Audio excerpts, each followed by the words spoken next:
안녕하십니까. 안녕하세요. 행복한 시길, 복되는 시길, 주의 진에 오신 여러 성도님들 진심으로 환영합니다.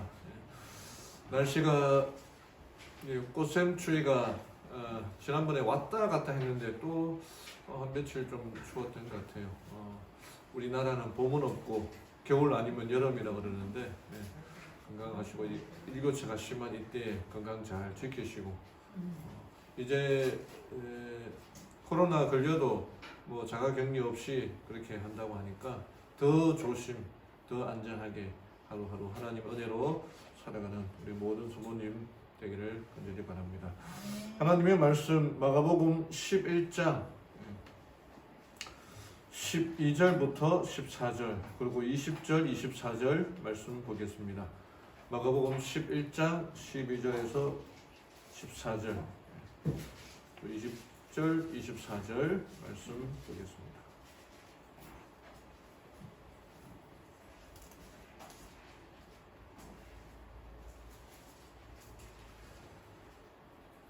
제가 천천히 읽어드리겠습니다. 이튿날 그들이 베다니에서 나왔을 때에 그분께서 시장하심으로 잎사귀 달린 무화과 나무가 멀리 떨어진 곳에 있음을 보시고 혹시 그 나무에서 무엇을 찾을 수 있을지 보려고 거기로 나섰으나 거기에 가서 보시니 잎사귀 외에는 아무것도 없더라. 이는 아직 무화과의 때가 아니었기 때문이더라. 예수님께서 그 나무에게 응답하여 이르시되 이제부터 영원토록 사람이 내게서 열매를 먹지 못하리라 하시니 그분의 제자들이 그것을 듣더라. 20절 아침에 그들이 지나갈 때에 그 무화과 나무가 뿌리로부터 말라버린 것을 보고 베드로가 기억이 나서 그분께 이르되 선생님이여 보소서 선생님께서 저주하신 무화과 나무가 말라버렸나이다 하니 예수님께서 응답하여 그들에게 이르시되 하나님께 대한 믿음을 가지라. 진실로 내가 너희에게 이르노니 누구든지 이 산에게 이르기를 옮겨져서 바다에 빠지라 하며 마음속으로 의심하지 아니하고 자기가 말하는 그것들이 이루어질 줄 믿으면 그가 무엇을 말하든지 다 받으리라. 그러므로 내가 너희에게 이르노니 너희가 기도할 때에 무엇을 원하든지 너희가 그것을 받는 줄로 믿으라. 그리하면 너희가 그것들을 받으리라. 자, 우리가 지금 계속해서 예수님의 그 마지막 일주일 순환주간으로 알려져 있는 그 일주일을 보고 있습니다. 와이프는 예수님의 그 생애를 조목조목마다 매일 1시간씩 묵상하기를 고민하고 있습니다. 특별히 그 마지막 장면들을 잘 깊이 생각하라 하고 있는데 다 외우셨습니까? 첫째 날 예수님 마지막 순환주간 일요일부터 일요일날 어떤 일이 있었죠? 예루살렘 입성, 나귀를 타고 입성. 그리고 예수님의 그 통곡 하는 날이 있었고 둘째 날은 무슨 일이 있었습니까? 성전을 정결하시고 그 다음에 무화과 나무를 저주하시고 셋째 날 화요일 날은 무슨 일이 있었습니까? 이 날은 변론의 날이라고 해서 예수님과 바리새인들 간의 어떤 논쟁 그리고 종말론에 관한 설교 말씀들로 다 가득 차 있습니다. 수요일은요. 수요일은 학자에 따라 다르지만 아무 일도 일어나지 않은 것처럼 말하는 사람도 있고 또 이 수요일 날은 사랑과 배신의 날이라 해서 마리아의 예수님께 발 또는 머리에 기름을 향유를 부은 장면과 그 광경에 충격받은 요즘 말로 상처 입은 가룟 유다가 예수님을 제사장들에게 팔아넘기는 그런 배신의 날이 있었고 목요일은 6월절 준비하는 날이었습니다. 그래서 저녁에 모여서 제자들과 함께 성만찬 예식하고 발도 씻겨주고 그 고난에 대해서 이야기하고 그러하다가 배신할 사람이 있을 것이다. 그래서 누굽니까 하다가 이 떡을 적신 떡을 먹는 자다 가룟 유다에게 주었고 그 가론 유다가 아주 이제 속이 상할 대로 상해가지고 바로 바리새인들 제사장을 찾아가서 폭도들을 데리고 오는, 그리고 겟세마네에서 기도하시는 예수님을 안고 입 맞추고 그를 넘기는 사건이 일어나고, 그때로부터 이제 금요일 새벽 이르기까지 신문을 받았어요. 안나스에 있다, 가야바에 갔다가 빌라도에 갔다가 저거 한숨도 주무시지 못하고 신문 받고 채찍에 맞고, 그리고 금요일날 오후 3시에 운명하시는, 그리고 그 다음날 안식일은 쉬셨고 무덤에서 일요일은 부활하셨고, 이런 일들이 이제 정말 이제 마음속에서 그분이 어떻게 그 마지막 일주일을 보내셨는가, 특별히 그 예수님의 십자가 마지막 고뇌하는 가상 7원이라고 하죠. 다 이루었다라고 하실 그 말씀하실 때까지 어떻게 그분의 마지막 십자가의 삶이 그러하였는가, 그런 내용들을 이렇게 하루하루 1시간 1시간씩 매일 1시간씩 그분의 생애를 묵상하고, 특별히 그분의 생애 마지막 장면을 확실히 머릿속에 그릴 것이다 라고 건면하고 있거든요. 그래서 예수님이 그 마지막 장면 일주일, 특별히 그 마지막 일주일을 묵상하고, 그리고 십자가의 금요일날 썼던 그 십자가의 강도들, 두 강도 이야기 등등, 제 예수님을 따르고 울었던 여인들의 이야기, 시몬의 이야기, 그런 사람들의 그 마지막 장면들을 하나하나 묵상하면서 그 모든 예수님의 희생과 헌신과 죽음이 우리를 위한 것이구나, 깨닫는 시간 되기를 바랍니다. 오늘 예수님의 그 무화과 나무를 저주하신 이야기를 한번 살펴보려고 합니다. J.C. 펜이라고 하는 미국의 여러 저명한 재벌들 가운데에 펜이라고 하는 사람이 있었습니다. 아주 유명한 사람입니다. 지금도 J.C. 펜이라고 하는 그룹이 있습니다. 이 사람은 목사의 아들로 태어났어요. 근데 그가 사업에 대하여 아주 대단한 이런 탤런트를 가지고 있어서 특별한 자기의 자금을 어느 사업에 투자를 했지만 심한 재정난으로 파산하고 말았습니다. 근데 그게 충격이 너무 커서 자살까지 시도를 해서 그 가족들이 또 지인들이 그를 미시간주에 있는 배틀크릭 병원에다가 격리해서 병원에 수용을 하게 됩니다.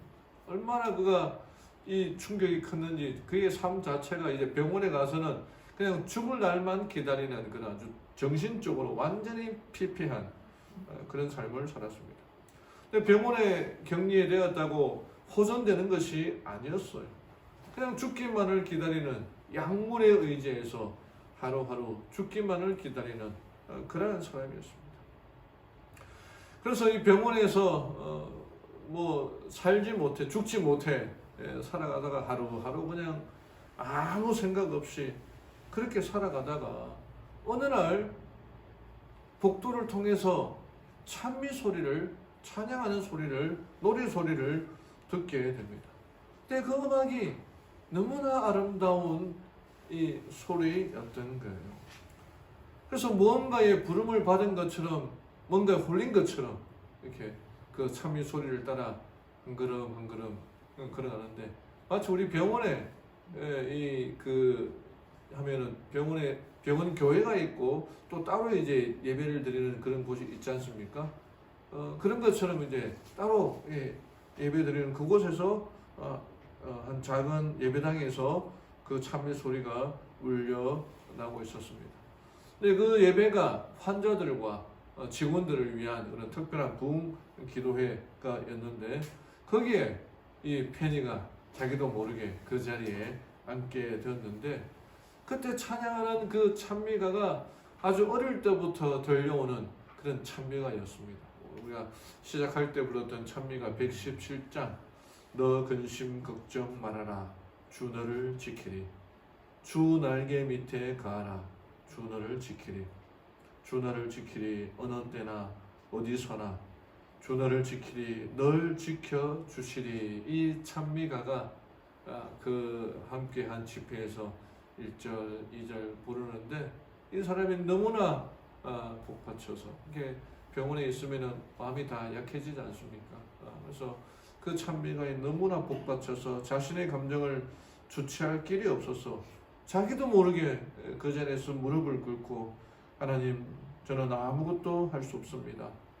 전부를 가진 것도 없지만 다 파산되었지만 내 삶을 하나님께 드리니 그냥 나를 가지십시오 라고 그렇게 기도를 한 거예요. 그러니까 희한하게 우리가 이 현대의학이 그렇게 발달되어 있지만 현대의학으로 치료하지 못하는 그의 병이 그 순간부터 낫기 시작하는 거예요. 그의 인생을 마감하려 했고 정신적으로 육체는 말할 것도 없이 다 이제 이렇게 갈갈이 찢겨진 그 질병이 그의 마음이 고칠 수 없었던 그의 마음의 병이 그 시간부터 조금씩 낫기 시작했고 건강을 회복하고 나중에 그는 이제 백화점의 왕이라고 하는 세계적인 백화점 왕으로 올라갈 수가 있었습니다. 그러니까 나중에 이렇게 고백합니다. 나는 무한히 어두운 공간에서 찬란한 태양빛으로 옮겨지는 느낌이었고 마음속에 무거운 짐이 옮겨져서 그 방을 나올 때는 새로운 사람이 되었다. 나는 마비된 심령으로 풀이 죽어 들어갔으나 해방되어 기쁜 마음으로 나왔다라고 그렇게 고백하고 있는 거예요. 그러니까 이 모든 고백이 오늘 우리의 고백이 되기를 원합니다. 예수님께서는 특별히 그 마지막 때의 하나하나 그 사건들은 우리들에게 용기 주려고 또 특별한 의미로 일어났던 사건들입니다. 예수 그리스도를 깨달음으로 말미암아 그 의미가 우리에게 어떻게 다가오는지 한번 살펴보기를 원합니다. 그러나 오늘 읽었던 이 본문의 말씀은 우리들에게 아주 큰 충격을 주는 장면입니다. 예수님이 세상에 오신 이유가 무엇입니까? 우리들로 하여금 위로해주고 격려해주고 살려주시기 위하여 오셨는데 오늘 무화과 나무를 저주하신 그 장면은 그분의 평소에 살았던 삶과 전혀 다른 모습이었습니다. 무화과 나무가 무슨 죄가 있다고 그 죄로 인하여서 뿌리부터 말라버리는 그런 저주를 할 수 있습니다. 그래서 이 버트란드 러셀이라고 하는 유명한 그 무신론자가 있거든요. 그 사람은 이 장면을 가지고 기독교에 대하여 반감을 표시하면서 그가 쓴 책, 유명한 책이 나는 왜 기독교인이 아닌가라고 하는 그 유명한 책이 있거든요. 제가 대학 다닐 때도 이 책을 가지고 이 책이 왜 틀렸는지를 이렇게 페이퍼로 쓰라고 했던 그런 기억이 있는데 그 사람은 그 책에서 이 무화과 나무를 저주한 이 장면을 갖고 예수님을 아주 신랄하게 비판합니다. 아주 부도덕한 사람이며 심술장이라고 그렇게 할 정도로 이해할 수 없는 그런 장면이거든요. 그러니까 그분이 이제 성전 정결을 하고 이제 배가 고파서 무화과 나무에 가서 먹을 것이 있나 봤던데 잎사귀는 무성한데 먹을 게 없는 거예요. 당연하죠.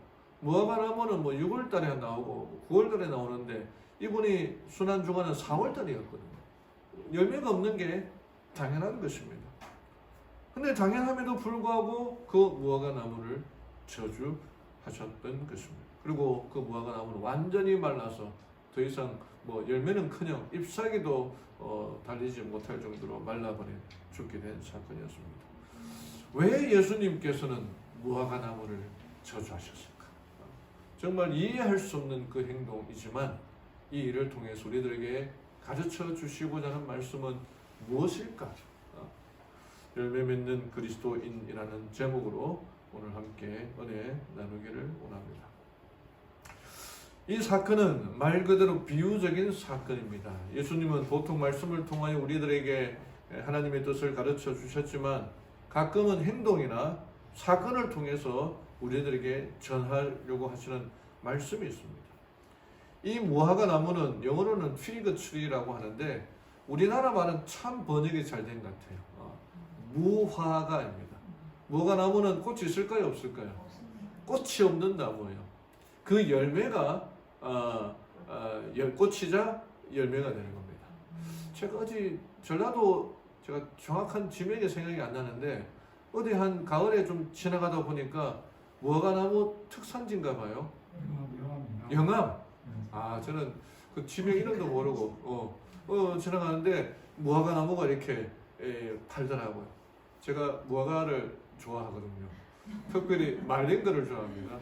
말린 게 더 당도가 높아가지고 그래서 그냥 지나갈 수 있으면 그렇게 사서 이제 먹고 갔었는데 나무가 이제 관상수가 있고 유실수가 있지 않습니까? 제가 이 전문가 앞에서 이렇게 아는 척을 하려고 하니까 그런데 관상수는 말 그대로 꽃. 요즘은 이제 꽃은 한번 확 폈다가 지면은 좀 그런데 이제 잎을 보고 이제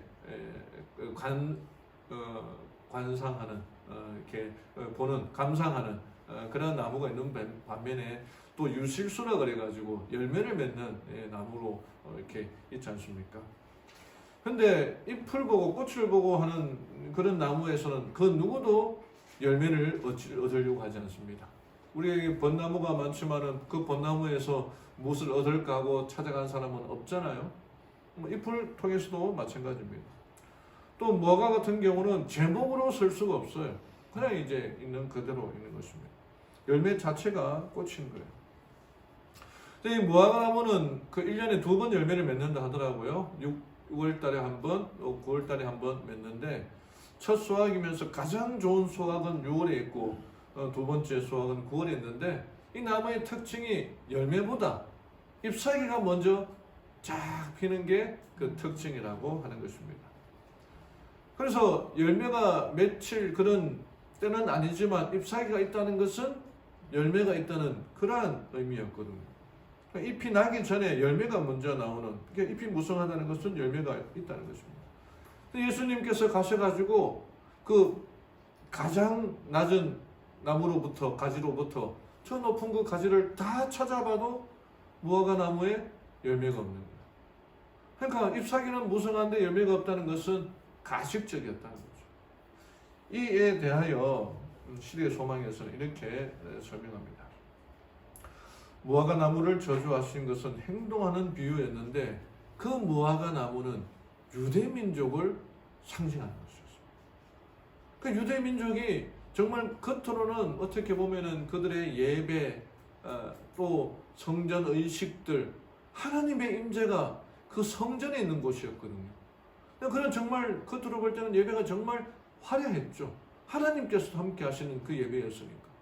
근데 그들의 삶에는, 유대인들의 삶에는 열매가 없었다는 거예요. 그들이 최고인 줄 알았지 남들에게 이 사랑을 전할 줄을 전혀 모르고 자기들이 가지고 있는 권리가 최고인 줄 알았던 그 유대인들에 대한 비유였습니다.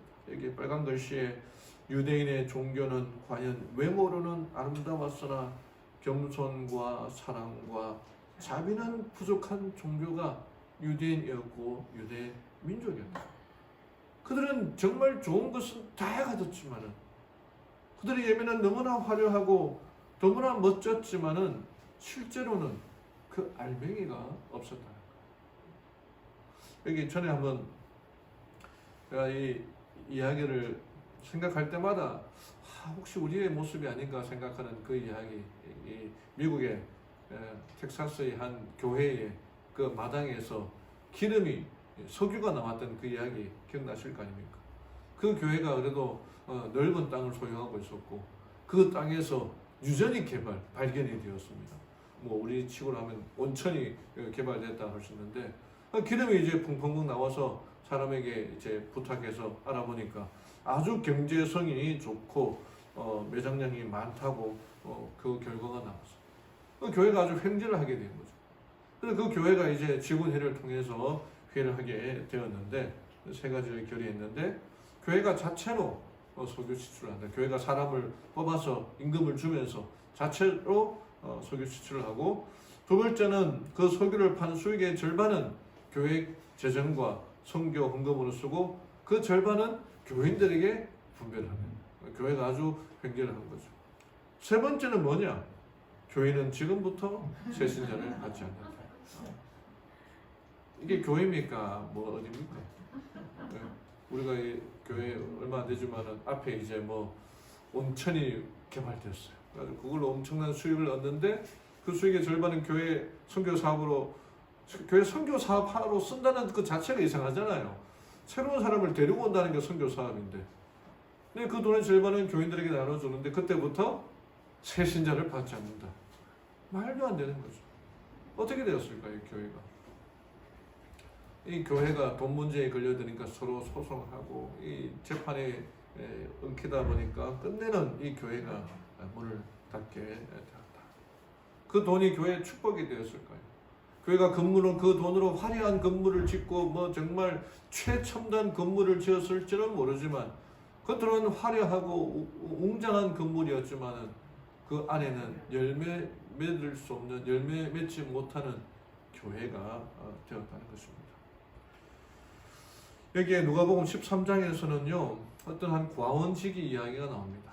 주인이 그 나무가, 자기 가수원의 나무가 열매를 맺지 못하니까 찍어 버려라 라고 그렇게 명령을 내립니다.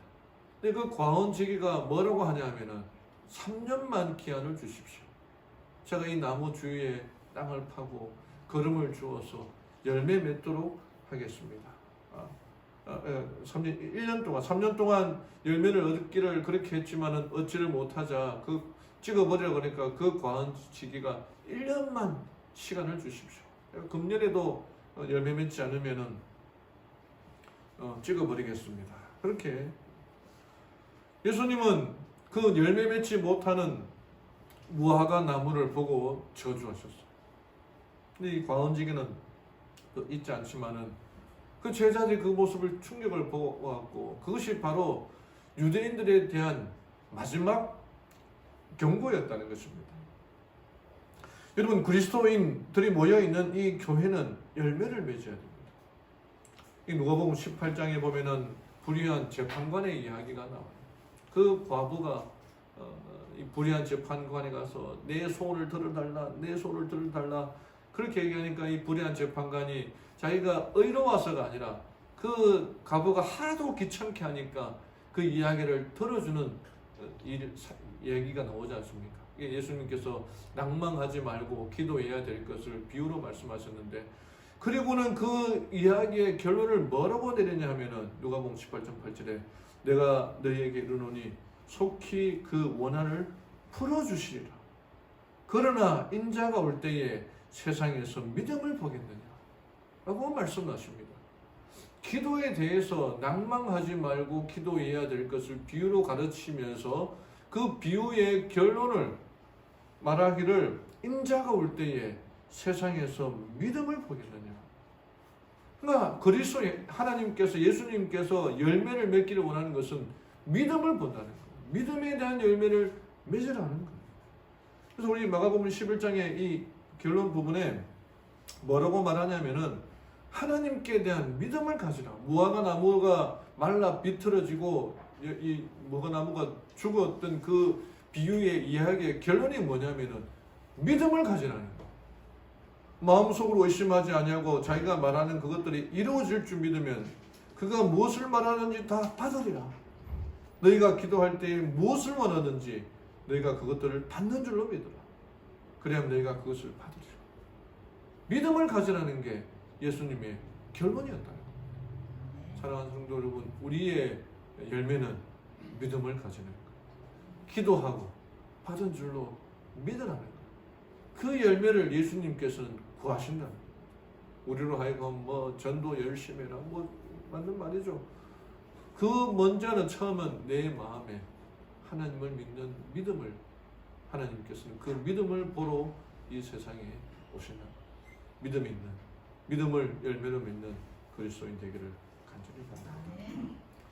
어떤 열매를 맺어야 되는지 말씀드린 갈라디아서 5장 22절 23절에는 성령의 9가지 열매가 사랑과 희락과 화평과 오래 참음과 자비와 양선과 충성과 온유와 절제니 이것을 금지할 법이 없느니라.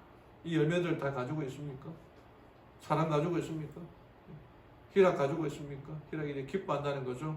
사람을 화평케 하는 가지고 있습니까? 아무도 없어요? 저도 사실 가지고 있지 못합니다만은 이 마가복음 11장을 설명하고 있는 이 실의 소망 64장 운명 지어진 백성에 나타난 그 챕터를 잘 읽어보니까 하나님께서 예수님께서 말하는 열매가 한 9가지 정도 나오더라고요. 제가 이렇게 읽으면서 정리했던 거에 겸손, 사랑, 자비, 회개, 믿음, 순종심, 행함, 봉사 있는데 이 모든 것을 다 어우르는 것이 9번이에요. 그리스도에 인자하시고 무화적인 생애를 본받는 것이 그리스도인이 맺어야 할 열매라고. 제가 그림으로 좀 표현해 보니까 그리스도인 열매를 맺는 것은 그리스도를 본받는 거예요. 그 본받는다는 게 뭐냐? 다른 사람들에게 봉사하고 동료들을 도와주는 것. 예수님께서 이 땅에 오셔가지고 그렇게 봉사하고 도와주신 일을 했다는 거예요. 이게 참 재밌는 그 이야기를 보게 되었는데 이탈리아 가면은 이 비가넬라라고 하는 마을이 있다고 합니다. 근데 이 마을이 높은 산에 둘러싸여 있는 그런 이렇게 산골 마을이었어요. 근데 이제 겨울 되면은 뭐 11월, 12월 겨울 되면은 안 그래도 해가 짧아지는데 이 산에 둘러싸여 있으니까 뭐 아침 해도 늦게 뜨고 오후에도 뭐 2시, 3시 되면은 점점점 어두워지는 거예요. 이렇게 산이 둘러싸여 있으니까. 그래서 이 마을이 그러니까 햇빛이 잘 들지 못하니까 춥고 그러니까 이 마을의 시장이 이 문제를 어떻게 할까 고민하다가 좋은 아이디어를 냅니다. 그게 뭐냐면은 이 햇빛이 비치는 그 산 중턱에다가 엄청난 크기의 대형 거울을 설치합니다. 뭐 가로가 8m, 세로가 5m 되는 어마어마한 크기를 설치해가지고 이걸 이제 리모트 컨트롤하게 돼서 태양이 쫙 비치면 그 비친 태양을 반사를 해가지고 자기 마을에다가 딱 비치게 하는 거예요. 그래가지고 이제 설치를 했는데 여기에 여기도 있고 이게 있는데 이게 태양이 아니라 거울이 반사를 해가지고 이 마을에다가 딱 비치는 거예요. 그 마을이 전에보다 밝아지고 환해지고 따뜻해졌다는 거예요. 아주 이 훌륭한 시장인 것 같습니다. 아주 이런 일을 해야지 지금 이제 또 6월달 정치의 계절이 돌아오는데 제가 이제 정치 얘기 안 하게 됐잖아요. 관심이 없어졌는데 자기 마을의 이 시의 어려움을 잘 해결하는 거예요. 그러니까 우리의 마음에 사랑이 있다? 없죠. 어떻게 해야 됩니까? 예수님께서 나에게 비춰주신 그 사랑을 반사하는 걸 해야 돼요. 사랑의 근원이신 의의 태양이신 예수님이 비춰주는 것을 우리의 영역에서 반사하게 되는 거예요. 우리가 할 일이라는 거죠. 오늘 뭐 안식학교 시간을 통하여서 그 캔자스 주에 있었던 한 교회 이야기를 우리가 보게 되었는데 하나님 어떤 한 사람이 아주 신앙심이 좋은 이 사람이 거리를 가다가 아주 끔찍한 광경을 보게 되었습니다. 함께 식사가 없어서 헤매는 사람도 보고 노숙자들도 보고 젖이 나오지 않은 그 빈젖을 빨면서 우는 한 어린아이를 보았습니다. 너무 비참한 모습을 보다가 하나님께 기도를 했습니다. 하나님, 어떻게 이렇게 비참한 일이 있을 수 있습니까? 하나님은 뭐하고 계십니까? 살아계신 하나님이 뭘 하고 계십니까? 대책이 있습니까? 없습니까? 그렇게 하나님께 협박 기도를 했는데 하나님의 답이 뭐냐면 바로 이것이었습니다. 대책이라고. 이 답답한 녀석아, 내가 너를 심심풀이로 만든 줄 아느냐? 하나님께서 그 사람을 만든 게 대책이었다는 거예요. 하나님, 이 모양이 이게 어떻게 된 겁니까? 이런 일이 어떻게 일어날 수 있습니까? 도대체 뭐 하십니까? 라고 하는 그 기도하는 그 사람에게 하나님의 대책은 바로 그 기도하는 그 사람이었다는 거예요. 그가 해야 할 일이 있다는 겁니다. 영국에 어떤 한 사람이 자기의 인생이 너무나 억울해가지고 다리에서 떨어져서 자살을 하려고 했었습니다. 근데 그 광경을 보고 지나가는 사람이 붙잡았어요. 죽지 말라고. 그리고는 이 119 그 구조대에다 연락했는데 이 영국이라는 나라가 어떤 곳이 교통체증 때문인지 2시간 동안 구조대가 안 오는 거예요. 그럼 경찰이 왔는데 혼자 와서 어떻게 할 수 없으니까 자기가 가지고 있는 줄을 다 꺼내가지고 이 사람을 묶어놓고, 어떤 사람은 그 사람이 혁대를 붙들고 있고, 어떤 사람은 다리를 붙들고 있고, 어떤 사람은 이걸 안고 왜 죽느냐, 왜 죽으려고 하느냐, 그 이유가 뭐냐, 그렇게 얘기하고 2시간 동안 이러고 있었다는 거예요. 이게 바로 정말 우리의 할 일이라는 것입니다. 그러니까 용기 주고 하지 마라, 죽지 마라, 살아야 할 날이 많은데 왜 이러느냐, 그 문제가 뭐냐, 이 이야기, 이 사람의 이 주위에 있는 사람의 모습이 우리의 삶의 모습이 되어야 된다는 겁니다. 하나님께서는 무화적인 봉사를 실행해야 하는 이 세상에서 살도록 우리들을 창조하셨다. 그분은 그들이 가능한 한 모든 방법으로 저희 동료들을 도와주도록 계획하셨다. 우리의 할 일이라는 거죠. 자신을 위하여 사는 자들은 잘난 채 하나 열매 없는 무화과 나무와 같다. 그들은 예배 형식을 엄수하지만 회개나 믿음은 없다. 그들이 말로는 하나님의 율법을 존중하나 순종은 부족하다. 그들의 말은 하나 행하지지 않는다. 오늘 저는 이 안교장님의 간증을 듣고 마음이 아주 참 죄송하게 생각했습니다. 집에 찾아가서 같이 모시고 갔어야 되는데, 그러니까 좀 더 자주 전화하고 자주 이렇게 용기 줘야 되는데, 우리의 할 일이라 겁니다. 우리가 그 일을 하지 않으면 우리 하나님께서 우리로 하여금 그 대책을 우리들에게 마련해 주셨는데 그 일을 하지 않으면 누가 하겠습니까? 하나님의 열매를 맺는 우리 모든 그리스도인 되기를 바랍니다. 그런데 이 말씀이 21장까지 했다면은 열매 맺는 게 너무 힘들었을 거예요. 열매 어떻게 맺느냐. 그런데 하나님께서는 우리들에게, 예수님께서는 22절에서 어떻게 보면 무화과 나무에 관한 결론을 내리면서 엉뚱한 결론을 내리는 것처럼 보여주는 말씀을 하십니다. 무화과 나무가 마른 것을 보고 제자들이 무화과 나무가 말랐습니다 라고 얘기했을 때 예수님의 대답은 다른 대답처럼 들렸어요. 21절에 예수님께서 응답하여 그들에게 이르시되 하나님께 대한 믿음을 가지라. 열매 맺는 무화과 나무의 이야기를 통해서 믿음을 가지라고 얘기합니다. 진실로 내가 너희에게 이르노니 누구든지 이 산에게 이르기를 옮겨져서 바다에 빠지라 하며 마음속으로 의심하지 아니하고 자기가 말하는 그것들이 이루어질 줄 믿으면 그가 무엇을 말하든지 다 받으리라. 그러나 내가 너희에게 이르노니 너희가 기도할 때에 무엇을 원하든지 너희가 그것들을 받는 줄로 믿으라. 그리하면 너희가 그것들을 받으리라. 엉뚱한 말씀 같아요. 믿음을 가지라는 거예요. 우리가 열매 맺어야 되는데 어떻게 열매를 맺느냐? 믿음을 가지라는 거예요. 무화과 나무가 말라 죽지 않으려면 너희들이 열매 맺지 못하는 나무가 아니라 열매를 맺으려면 믿음을 가지라는 거예요. 그리고 기도하는 것을 응답받은 줄로 믿으라는 거예요. 여러분, 요한복음 15장 7절 어떤 말씀이 있습니까? 어떤 말씀이 있죠? 우리 제자훈련 하시는 분들 기억잘 말씀인데 너희가 내 안에 거하고 내 말이 너희 안에 거하면 이것만 하나만 구하라. 무엇이든지 원하는 대로 구하라. 그리하면 이루리라.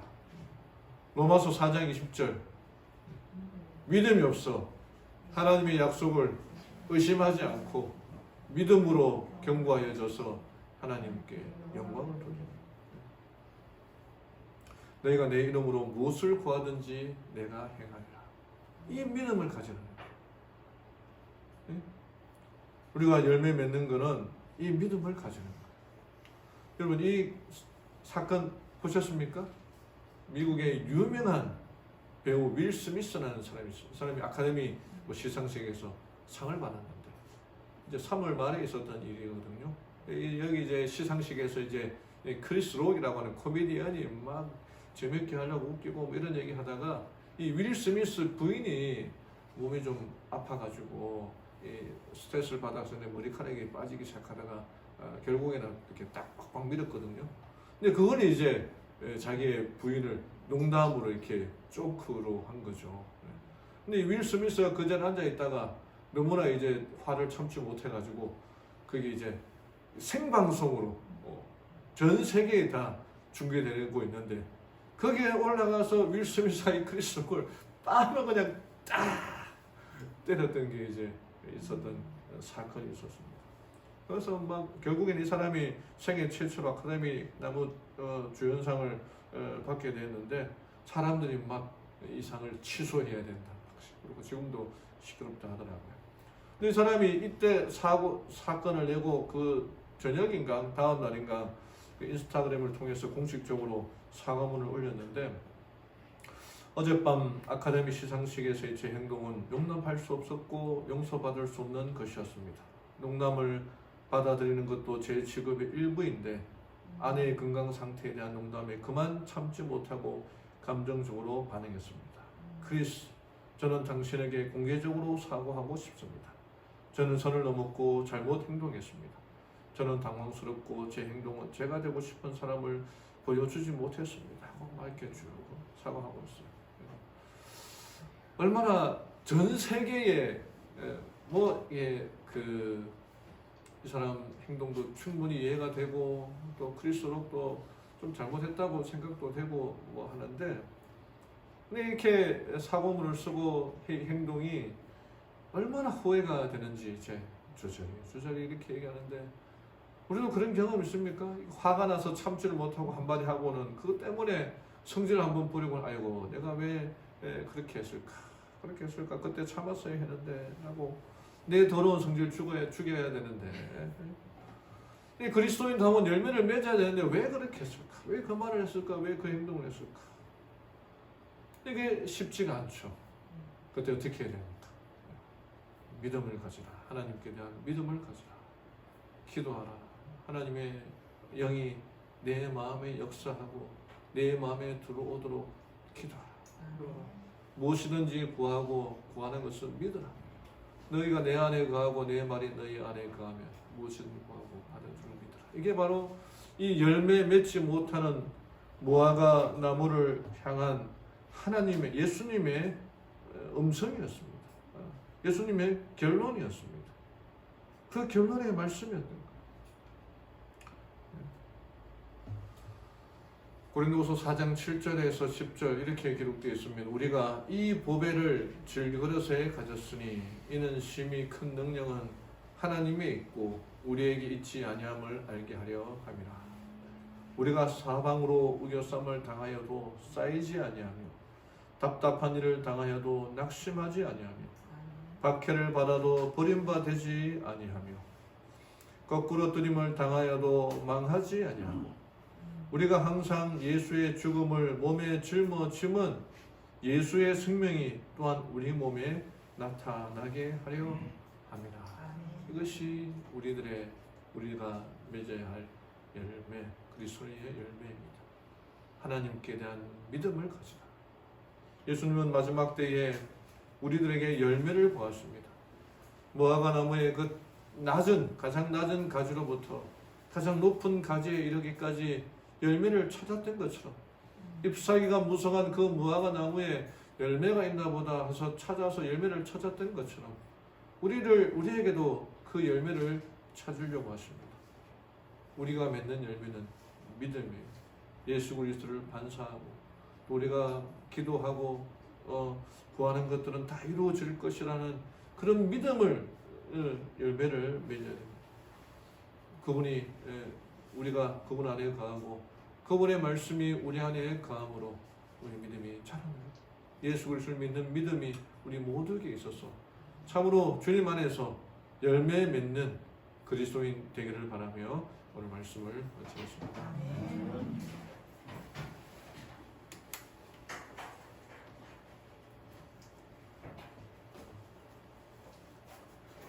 마치는 찬미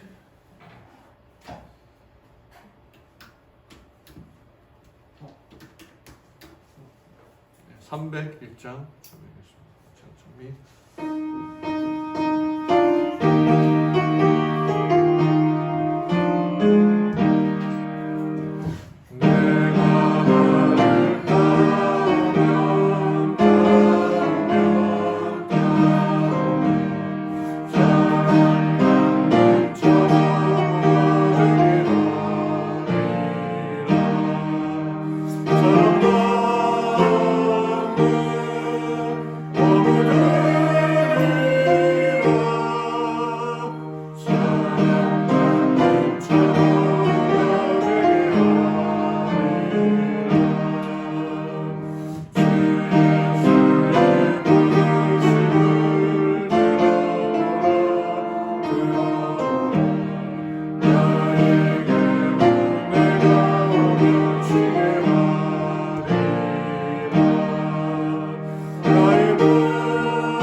하나님 아버지, 오늘 우리 주님을 따르기로 결심하고 그분의 사랑을 반사하고 그분의 말씀이 내 안에 거하고 또 주님의 명령하신 믿음을 가짐으로 열매 맺는 그리스도인이 되기를 원합니다. 외모는 거창하고 겉모습만 요란하는 것이 아니라 우리의 마음에 주님 주시는 믿음을 소유함으로 하나님의 말씀이 우리의 마음에 거함으로 열매 맺는 그리스도인 되게 인도하여 주시옵소서. 유대인들의 그들의 신앙을 우리가 본받는 것이 아니라 주님을 우리의 구주로 받아들이고 예수를 우리의 구주로 받아들이고 하나님을 믿는 신실한 믿음, 그분의 모든 약속의 말씀이 다 이루어질 것을 믿는 믿음으로 한 걸음 한 걸음 주 앞에 나아가는 저희들 되게 인도하여 주시옵소서.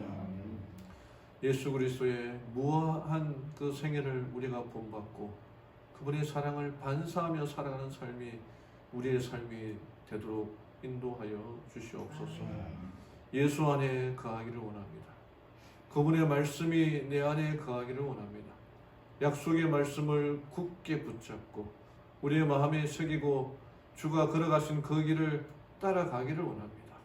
하나님, 우리에게 믿음을 주시고 용기를 주시고 격려해 주셔서 믿음의 사람, 열매 맺는 그리스도인 되게 인도하여 주시옵소서. 성령 하나님, 우리의 마음에 역사하셔서 우리가 온전히 주를 바라보고 그분이 걸어가신 길을 따라가며 또 그분의 마지막 생애를 날마다 명상하며 예수를 닮아가는 저희들 되게 인도하여 주시옵소서. 우리에게 주를 선한 선물로 주심을 인하여 감사합니다. 주님이 우리의 선물이고 그분의 사랑이 우리의 믿음의 선물임을 알고 온전하신 선물을 소유하고 믿음의 주에 온전케 하신 예수를 바라보며 살아가는 우리 모두가 되도록 인도하여 주시옵소서. 이제는 예수 그리스도의 사랑과 하나님의 은혜와 성령의 교통하심이 함께하는 모든 무리들에게 임재해 주시옵기만을 사랑 많으신 예수님의 이름으로 간절히 기도드리옵나이다. 아멘.